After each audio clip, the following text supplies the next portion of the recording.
Bonjour, je teste un peu le micro. Ça a l'air de marcher. Bon, bah, vous êtes nombreux, je ne comprends pas pourquoi. Pourtant, c'est pas très intéressant, mais je vais tenter le mieux. Aujourd'hui, on va parler des images de conteneurs, plus spécifiquement les différentes façons de construire ces images.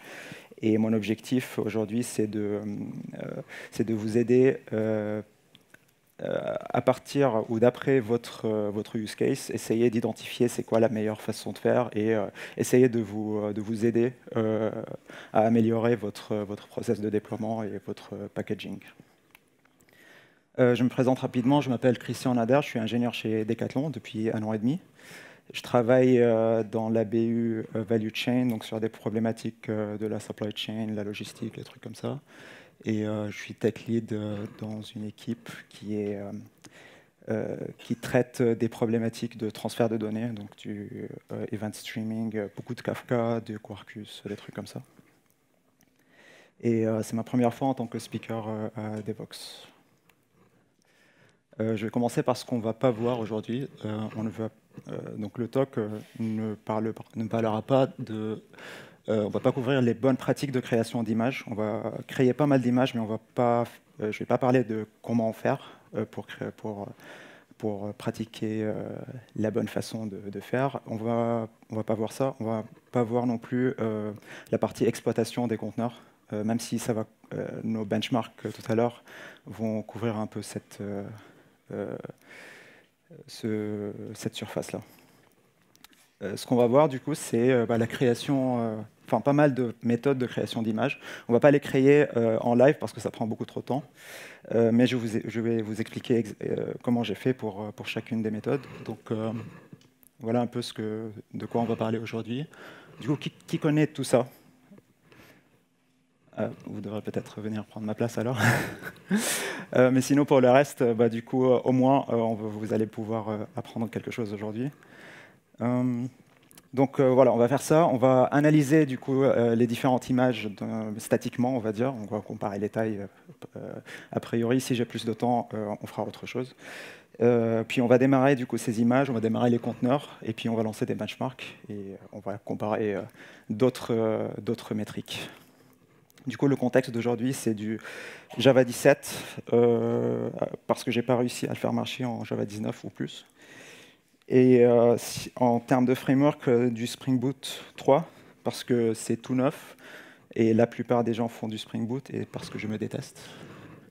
Et sinon, toutes les images que vous allez voir aujourd'hui, elles seront d'une façon ou d'une autre buildées avec Docker, mais elles sont toutes OCI compliant, ça veut dire que vous pourrez les lancer avec n'importe quel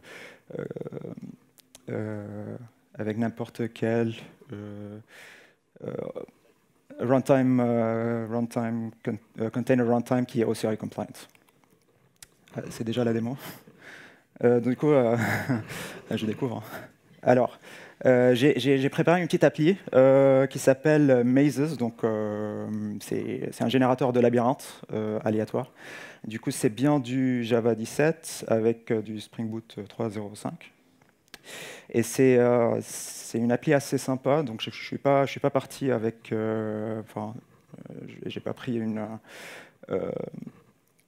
un Hello World, j'ai pris un truc un peu plus intéressant. Donc, on a une appli web avec du Spring Reactive Webflux, mais aussi elle peut se déployer en mode CLI. On va voir ça tout à l'heure. Ce qui est intéressant, c'est que c'est une appli avec plein de petits trucs qui vont éventuellement rendre mes benchmarks tout à l'heure un peu plus parlants. Donc j'ai des objets avec du self-referencing, j'ai de la serialisation JSON, j'ai du I/O, des image buffers, plein de trucs comme ça. Je ne vais pas dérouler je vais pas vous montrer le code parce que c'est pas l'objet d'aujourd'hui. Par contre, ce que je peux faire, c'est déjà démarrer l'appli pour voir un peu à quoi ça ressemble. Du coup, j'ai mon jar qui est déjà ici. Je vais faire un java-jar. Super. Donc j'ai démarré mon appli. Mon net est déjà up sur 80-80, donc je viens ici. Et si je fais un truc comme ça, donc j'appelle maze image et je lui donne le nombre de lignes, le nombre de colonnes, et il me génère du coup un petit labyrinthe. Et si je relance, bah, il y a un autre truc aléatoire, je peux changer les dimensions aussi. Donc ça, c'est du I/O indirectement. Et là, si j'appelle /maze, j'ai une représentation logique du JSON de mon objet. Du coup, je vais arrêter ça. Maintenant que mon appli elle tourne, je vais la packager et je vais la démarrer en Docker. Et bah, donc là, dans mon README, bah, j'ai tout déroulé ici, comme ça, j'ai pas à taper les commandes. Donc la première façon de faire, c'est la façon la plus classique, on va dire. Ça, c'est mon Dockerfile. À partir d'une JDK, donc ça, c'est mon builder, je copie mon code source dedans, je génère mon jar, et puis je copie dans mon image d'exécution, qui est aussi une JDK Alpine, parce que du coup, c'est un peu plus petit. Et du coup, voilà, ça c'est mon jar, ça c'est mon entry point, c'est le truc classique. Et si je reviens ici, donc si je fais un Docker run avec le mapping des ports, bah, je vais avoir la même chose qu'avant, mais du coup je vais la démarrer en tant que CLI pour voir un peu ce que ça donne. Et voilà, enfin ça c'est le truc avec des paramètres par défaut, donc j'ai un truc 4x4. Ça marche quoi. Et puis bah, ça sort, c'est un one shot. Et du coup, qu'est-ce que ça fait comme image? Du coup, ça fait une image qui fait 380 MB. Bon, est-ce que déjà je peux faire un peu mieux que ça? La réponse est oui, et c'est très facile à le faire. Donc vous remarquerez assez vite que je n'ai pas besoin de toute la JDK, la Java Development Toolkit, pour démarrer ma JVM. J'ai juste besoin d'une JRE. Donc ici, j'ai renseigné une JRE générique, on va dire. Et si je fais ça, bah, j'ai déjà une image qui fait la moitié de la taille. Et est-ce que je peux faire un peu mieux que ça? La réponse est encore oui. Donc cette fois avec des custom JRE et JRE, avec JLink. Donc JLink, c'est un utilitaire qui est dispo, qui vient avec la JDK à partir de Java 11 du coup. Et pour faire ça, bah, c'est un peu la même approche. Donc je suis dans un builder, je copie mon code, je génère mon jar, mais je génère aussi la JRE custom à moi. Et je copie tout dans mon image d'exécution qui, cette fois, c'est juste une Alpine tout court, donc encore plus petite. Et du coup, bah, j'exécute de la même façon. Et ça me fait une custom JRE avec 113 MB. Donc je suis déjà parti de 380, je suis déjà à 113. Donc c'est très bien, c'est plutôt pas mal. Mais est-ce que je peux ne pas m'occuper vraiment du build? Je ne veux pas maintenir en fait du Dockerfile ou quoi que ce soit. Je veux déléguer ce build. Donc pour faire ça, je peux utiliser Gib par exemple. Donc Gib, c'est un outil développé par Google. Et on a un plugin Maven qui s'intègre bien. Donc tout ce qu'on a à faire, c'est dans le POM. J'ai rajouté ça. Je ne l'ai même pas configuré, donc je l'utilise tel quel. Et juste en faisant du coup un maven compile gib docker build, là je lui ai passé le nom de l'image et le tag, et c'est tout. Il me génère une image. La particularité de Gib, c'est que j'ai pas besoin donc de Dockerfile, mais j'ai même pas besoin de Docker en fait dans mon environnement de build. Il va me générer une image dite distroless. Donc c'est quoi les images distroless? En fait, je reviens sur mes slides, j'ai quelques concepts à vous partager. Donc le premier, c'est les images distroless. Donc c'est quoi? L'idée derrière, c'est que c'est une image qui contient que votre application et les dépendances runtime. Ça veut dire que ça va pas, on trouvera pas dedans genre des package managers, des shells ou n'importe quel autre programme que vous en servez pas que vous retrouvez dans une distribution Linux standard. Pourtant, ce n'est pas vraiment distroless, mais bon, ça, c'est pas l'objet d'aujourd'hui. Et du coup, en fait, au final, on obtient une image qui est un peu plus petite, qui est un peu plus sécurisée. Et pour le faire, donc, on peut utiliser Gib, mais aussi on peut utiliser les CNB. Donc ça, c'est quelque chose qu'on va voir un peu plus tard. Pardon. Et donc, en termes de taille d'image, ça fait... C'était quoi, Gib? Ça fait 288 MB. Donc voilà, c'est quand même pas mal pour quelque chose que je ne maintiens pas, qui me génère, qui me package mon image tout seul. Donc pour les CNB, donc tout à l'heure c'est maintenant en fait. Je reviens ici. Donc c'est quoi les CNB? C'est les Cloud Native Build Packs. Donc ça c'est mon deuxième concept du jour. Donc les Build Packs, Cloud Native Build Packs, c'est un projet open source qui maintenant appartient à la CNCF, Cloud Native Computing Foundation. Et l'idée derrière, c'est qu'à partir de n'importe quel code source, avec n'importe quel langage, il va nous générer une image sécurisée, efficace et production ready. En tout cas, c'est ça la promesse. Donc voilà, donc on a des points positifs, genre la sécurité, c'est quand même assez customisable, même si c'est très générique, et ça promet quelques trucs que ça ne fait pas vraiment, mais ok. Comment faire? Donc c'est encore, vous déléguez en fait le build au CNBs, et pour le faire, on peut utiliser Pack, c'est un utilitaire en ligne de commande, mais on peut aussi, quand on fait du Java, faire avec du Packito Build Packs, qui est un plugin Maven. Et avec Spring Boot 3, ça vient shipped avec Spring Boot 3, donc vous n'avez même pas besoin de déclarer le plugin. Donc comment ça marche? Donc si je lance avec le plugin Maven, ça fait ça. Donc c'est tout simple, hein, c'est Spring Boot Build Image. Donc ça c'est juste avec Spring Boot 3 qu'on peut faire ça. Là j'ai juste passé le nom de l'image et le tag.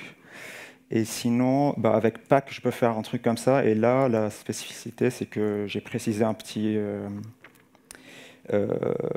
j'ai passé un paramètre. Je lui ai dit en fait quel builder utiliser. Et donc si je regarde les deux un peu ce que ça fait, CNB. Là, ça me fait une image à 278 MB. Et là, Pack, une image du coup un peu plus petite. Donc on voit que quand je sais customiser ces trucs-là, je peux arriver à faire des trucs plus ou moins bons. Ouais, donc avec ça, j'ai atteint la première partie, j'ai fini la première partie de ma présentation. En fait, jusqu'à présent, tout ce qu'on a fait, c'est on a packagé du bytecode et on l'a lancé dans une JVM. Les 5 différentes méthodes là qu'on a vues, 6 peut-être, elles font toutes la même chose. Mon code, il tourne dans une JVM, in fine. Là, ce qu'on va commencer à faire, c'est, au lieu de générer du bytecode, on va générer directement le machine code. Et ça, on va le faire avec ce qu'on appelle les images natives. Donc, qu'est-ce que c'est? Donc, les images natives avec GraalVM. Donc, comme j'ai dit, l'idée derrière, c'est que au lieu de générer du bytecode, on va générer directement le machine code. Donc, c'est un binaire, c'est un exécutable qui s'exécute directement. Donc, pourquoi on fait ça? Parce que c'est super pénible à faire.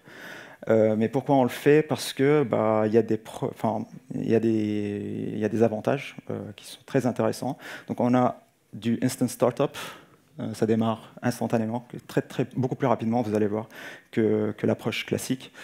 Du packaging qui est beaucoup plus petit.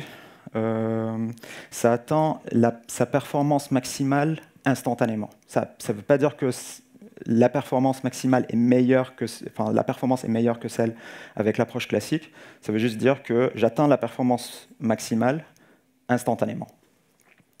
Et on a remarqué aussi que au runtime, on a une réduction de la consommation de mémoire. Donc c'est plutôt pas mal.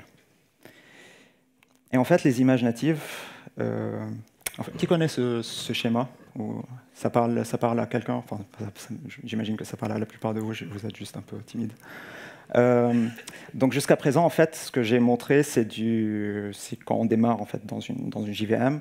La JVM, au runtime, elle fait des optimisations. C'est ce qu'on appelle le just-in-time compilation. Et du coup, pour packager, on précompile pas, on précompile très peu de choses et on laisse pas mal de choses à la JVM de faire. C'est pour ça qu'on a genre un temps d'échauffement de la JVM, etc. Et de l'autre côté, on a l'autre approche qui est AOT, Ahead of Time Compilation. Donc si vous faites du Quarkus, par exemple, c'est par défaut, en fait, on précompile plus le class path, plus de chemin d'exécution, des trucs comme ça. Et du coup, plus on tire vers ce paradigme-là, on gagne en vitesse de démarrage, on réduit le memory footprint et on a un packaging plus petit. Par contre, du coup, si on déploie en mode normal dans la JVM avec du just-in-time, on retrouve les meilleures performances et un meilleur throughput. Et du coup, les images natives, c'est du AOT, mais tiré vraiment jusqu'au bout. Donc, on précompile tout statiquement ou quasi statiquement. Donc si je reviens ici, et donc avec Spring Boot 3, c'est vraiment pas mal parce que du coup c'est très facile à construire votre première image native, sauf quand ça marche pas, qui est souvent. Et du coup, comme tout à l'heure, c'est avec les CNB sous le capot. Donc il suffit de faire un Spring Boot build image avec le profil native. Et il le fait tout seul. Moi, j'ai eu à surcharger le profil natif dans mon POM pour ajouter certains trucs parce que ça ne marchait pas. Mais c'est tout ce qu'il faut faire. Okay, et il y a juste un prérequis, deux prérequis. Donc, le premier, c'est que mon environnement de build devrait être plus costaud. J'ai besoin de 8 Go de RAM, par exemple, pour builder les images. Et j'ai aussi besoin de GraalVM pour Java 17. Parce que GraalVM, c'est pas vraiment Java. D'accord.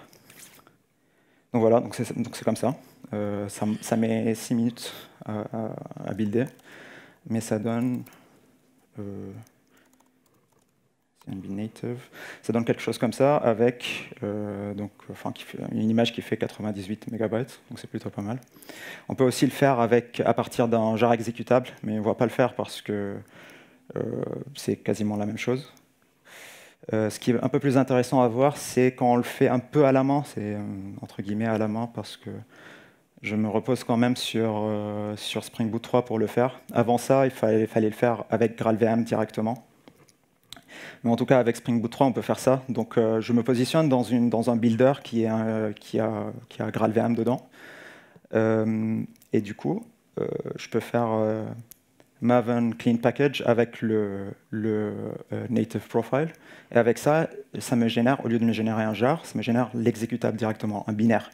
Et en gros, ce que je fais, c'est que je prends ce binaire et je le colle dans mon image d'exécution, qui cette fois, c'est une distrolus, ce qui est packagé par GCR, je pense que c'est Google du coup. Et du coup, l'intéressant ici, c'est que c'est une image, c'est vraiment tout petit, c'est vraiment quasiment distroless, il n'y a vraiment rien dedans, il reste que glibc pour pouvoir démarrer, pour pouvoir exécuter mon binaire. Il y a un peu de magie ici parce que ça c'est par trial and error, parce que j'ai pas réussi à le faire marcher directement, et puis vous savez comment ça se passe. Et du coup, pour le lancer, j'ai plus de Java ni rien, je suis comme si je faisais du Go, j'ai juste un binaire, et je le démarre avec /mazes, tout simplement. Du coup, ça donne un truc encore plus petit. 93, pas beaucoup plus petit. Mais en tout cas, ce qui est intéressant avec cette approche, c'est que je peux aller une étape de plus, et je peux rajouter de la compression de mon binaire. Donc là, avec UPX, j'ai compressé mon binaire, et puis c'est tout, hein, je fais le reste c'est pareil. Et du coup, avec ça donne 40 MB. Donc je commençais à 380, je suis arrivé à 40 MB. Mais c'est pas là où ça s'arrête, la comparaison. Est-ce qu'il me reste un truc? Ok, donc, il me reste juste le CLI. En fait, ce que j'ai fait aussi, c'est que je l'ai je l'ai buildé pour Mac aussi. Donc si je fais ça, et en fait, ce qui est intéressant avec les images natives, c'est que c'est bien fait pour les CLI par exemple. Donc là, je lui passe mon algorithme et ma dimension. Et il va me générer une mesh, donc c'est plutôt pas mal. Ok, j'ai promis des benchmarks, donc je vais me déplacer ici. Et puis, j'avais préparé un Dockerfile, je vais tout fermer. J'avais préparé un Dockerfile du coup, Docker Compose, pardon. Et je vais démarrer du coup tous mes conteneurs. Et je vais déjà regarder la taille, sizes. Je vais déjà regarder la taille pour voir en comparaison qu'est-ce que ça donne. Donc, le jar, il fait 21 MB, l'exécutable, le binaire, il fait 50 MB. Et ça, c'est les images. Donc, on voit bien que la JDK, c'est juste un comparatif. Hein, vous avez retenu, je pense, les chiffres. Donc, les images natives sont beaucoup plus petites. Mais avec du J-Link, on peut faire un truc qui est aussi assez sympa. Donc, si c'est le packaging qui vous intéresse. Mais ce n'est pas le plus intéressant, en fait. Un peu plus intéressant, ça serait genre le temps de démarrage. Et là, on voit, en fait, c'est vraiment radical. En termes de temps de démarrage, on est 100 fois plus rapide avec les images natives qu'avec l'approche classique, on va dire. Et si je fais un petit stress test, donc c'est un stress test là de 15 secondes. Rappelez-vous, je viens de démarrer du coup mes conteneurs et je vais les bombarder avec plein de requêtes pour générer du JSON. Et du coup, je vais mesurer la latence moyenne et les nombres de requêtes par seconde. Donc si je regarde la latence moyenne, je vois que l'approche avec de la JVM, avec du JIT, c'est assez lent en termes de latence. Donc je mets 300 millisecondes à répondre à la requête, alors que ici je suis à 30 millisecondes, qui est plutôt pas mal, en tout cas en comparaison. Je suis encore une fois 10 fois plus rapide. Et j'arrive à consommer 10 fois plus de requêtes par seconde, donc en termes de throughput, je suis encore meilleur. Du coup, pour récapituler, donc ça, là, c'est des benchmarks.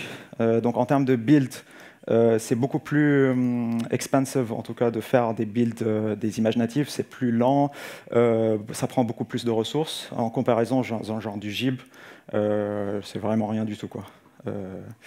Mais du coup, avec des images natives, on a un packaging qui est en général beaucoup plus petit. Et le grand gagnant, c'est le startup time. Là, je démarre vraiment instantanément. Et du coup, je viens de le montrer. À votre avis, c'est quoi la meilleure, qui est le meilleur en fait en termes de latence? On réfléchit un peu. Et puis, en fait, c'est pas à quoi on attendait, parce que je viens de vous montrer que, ouais, je l'ai entendu quelque part. Donc en gros, là, ce qui s'est passé, j'ai fait un stress test pendant genre 10 minutes. Et en fait, là, c'est le JIT contre le ahead of time, c'est un peu le combat qui se passe. En fait, quand on laisse démarrer, quand on laisse lancer, on voit que le compilateur, que l'optimisateur de Just in Time, il va réussir à nous sortir des meilleures performances, éventuellement, même si c'est pas pas aussi différent que ça. Donc, encore une fois, ça va dépendre de votre use case, comment vous allez utiliser l'un ou l'autre. Et du coup, ça, c'est aussi reflété par le nombre de requêtes par seconde.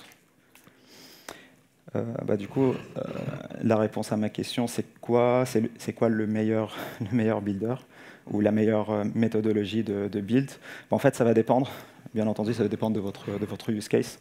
J'ai fait un petit mapping ici entre les deux. On n'a pas tout couvert, mais en gros, si vous êtes dans une situation où vous buildez une fois et vous vous retrouvez à démarrer plusieurs fois, et que quand vous démarrez, vous avez besoin d'être responsive instantanément, cherchez à faire des images natives. Par exemple, si vous faites du serverless, par exemple, c'est primordial, je dirais.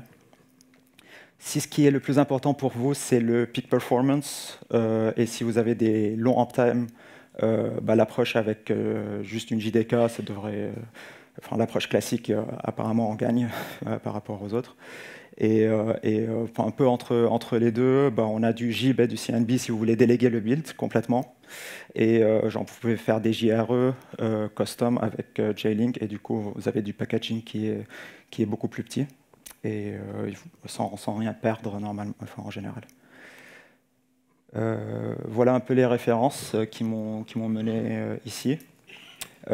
J'ai pas tout couvert, il me reste un peu de temps encore. Donc j'ai pas tout couvert aujourd'hui. Donc par exemple, j'ai pas couvert un peu la partie entre du coup les images natives et le just-in-time. Il y a toute une partie où je peux faire juste du ahead of time, mais sans vraiment compiler en image native. J'ai un peu un entre-deux, donc ça démarre un peu plus rapidement, mais c'est pas aussi petit et c'est un peu plus lent. Enfin voilà, des trucs comme ça. Si vous faites du Quarkus par exemple, vous savez de quoi je parle. Sinon, avec ça, merci beaucoup. Et,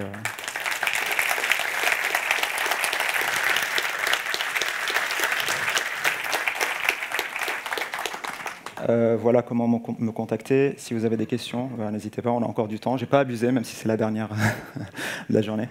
Monsieur ? Pour pouvoir juger de la mémoire, est-ce que tu peux faire un Docker stat sur tes images ?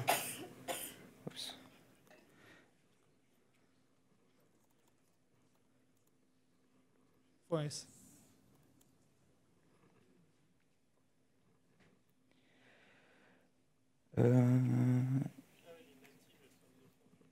Alors, elles sont mes images natives. Ok, donc ça c'est une image native. Ça c'est une image native et ça c'est une image native. Elles sont pas dans l'ordre. Donc en termes de CPU, est-ce que je dois peut-être lancer le stress test en même temps?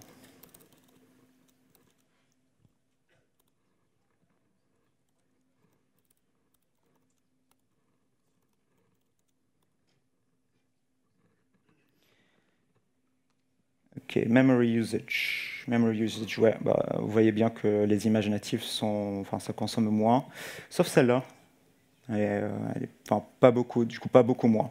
Mais l'image native et l'image native avec CNB, ça consomme moins. C'est bueno. D'autres questions?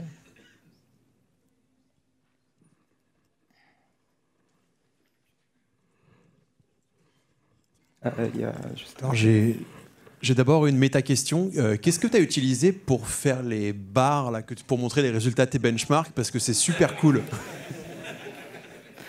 Ouais, c'est cool. En fait, c'est du... comment ça s'appelle? C'est du term graph, okay. Juste pour l'affichage. Et sinon, pour le stress test, c'était du... il est où? Il est là. C'était du Hey. Les deux sont écrits en Go, je pense. D'accord. Voilà. Et j'ai une autre question. Alors, sur J-Link, je ne suis pas du tout javaïste, donc je vais peut-être dire une bêtise, mais il me semblait qu'avec J-Link, il fallait lui donner la liste des modules à embarquer dans la VM qu'il va générer. Et de mémoire, il y a un truc qui permet de savoir quels sont les modules utilisés par un jar. Et là, je n'ai pas très bien vu. Est-ce que en fait, ça va analyser pour savoir les modules à mettre dans la JVM, ou bien est-ce que ça fait une espèce de catch-all pour dire allez, embarque tout et... J'ai aucune idée. En fait, moi j'ai fait au pif, ça a marché. Okay.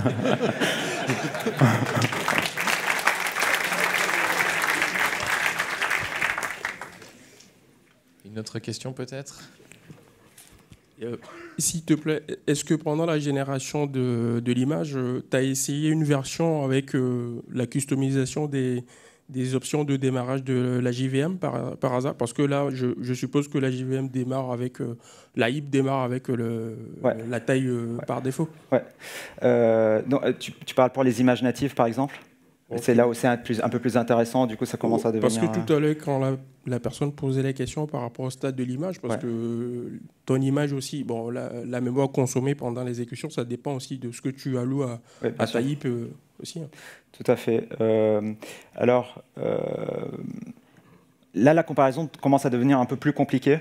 Parce que oui, on peut faire des customisations de notre JVM quand elle va démarrer, mais aussi pour les images natives. Ce qui est intéressant, c'est qu'on peut aussi genre, faire des trucs où on peut changer genre, le garbage collector, des trucs comme ça, parce que quand on commence à comprendre vraiment comment les utiliser pour notre use case, par exemple, si on est dans un monde où on est serverless, où on démarre, on exécute un truc et puis on s'éteint, bah, est-ce qu'on a vraiment besoin de garbage collector? Du coup, on peut genre, éliminer plein de trucs, même qui sont statiquement liés, et pousser le truc à la limite. Donc, j'ai décidé de ne pas rentrer dans ce délire-là et vraiment juste comparer les choses juste avec une approche par défaut, on va dire.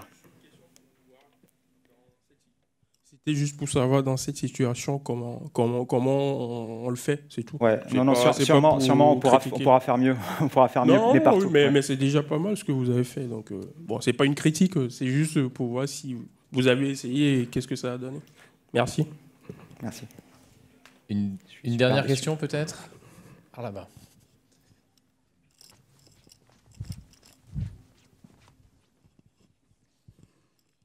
Est-ce que tu aurais une explication pour les différences de performance entre les images avec JDK et GRE? Je pourrais pas vraiment te dire, mais j'imagine En fait, je préfère ne pas répondre à la question. C'est peut-être un artefact en fait, tout simplement, parce que je pense que tu parles de ça. Tu parles de ça, genre le petit bump pour la JDK. Certainement, il y a des trucs en plus ici, donc c'est peut-être dû à ça, mais ça peut aussi être un artefact de mesure, peut-être. Mais voilà, je ne sais pas, j'ai pas autant de connaissances à ce sujet pour savoir te dire exactement pourquoi en fait la JDK elle est un peu mieux du reste, que ce soit par rapport aux requêtes par seconde ou genre au mean time ici. Ok, allez, là c'est vraiment la dernière. Juste pour l'infrastructure, en fait, tu as mis 4 CPU et 8 gigas. Est-ce que c'est pour tous les technos ou C'est juste pour générer, pour construire les images natives.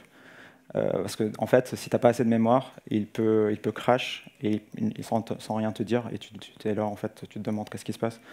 Et puis par hasard, je suis tombé sur un truc qui dit il faut augmenter la mémoire. Que j'ai augmenté la mémoire, ça a marché. S'il y a encore des questions, vous venez me voir, hein, pas de souci. Voilà. Très bien, merci.